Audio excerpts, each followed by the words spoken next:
તો જૂનાગઢમાં ચુનારાવાસમાં તલવારો અને લોખંડના પાઇપો જેવા હથિયાર વડે જીવલેણ હુમલો કરવામાં આવ્યો હતો। ત્યારે હુમલો કરનારા 8 આરોપીઓને ઝડપી ઘટના સ્થળે રિકન્સ્ટ્રક્શન કરવામાં આવ્યું।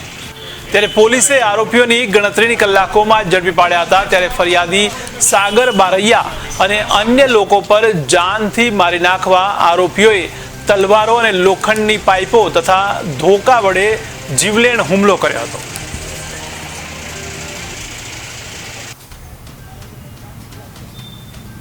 गत तारीख 30/4/2025 रोज रात्रि 8:30 वागे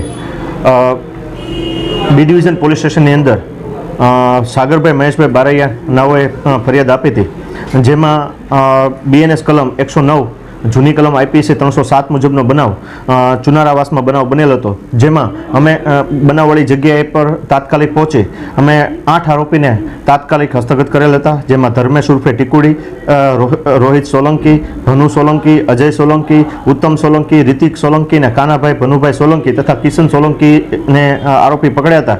गई काले तेओना एक दिवसना रिमांड लईने आजे बनाववाળી जग्याए तेओनो हथियार मेळववा माटे बनाववाળી जग्यानो रिकन्स्ट्रक्शन ऑफ क्राइम सीन કરવામાં આવેલ હતું અને તમામ આરોપીઓએ પોતાના હથિયારો ગોતી બતાવેલા હતા અને બનાવવાળી જગ્યાનું રિકન્સ્ટ્રક્શન ઓફ ક્રાઇમ સીન વ્યવસ્થિત કરવામાં આવેલ હતું।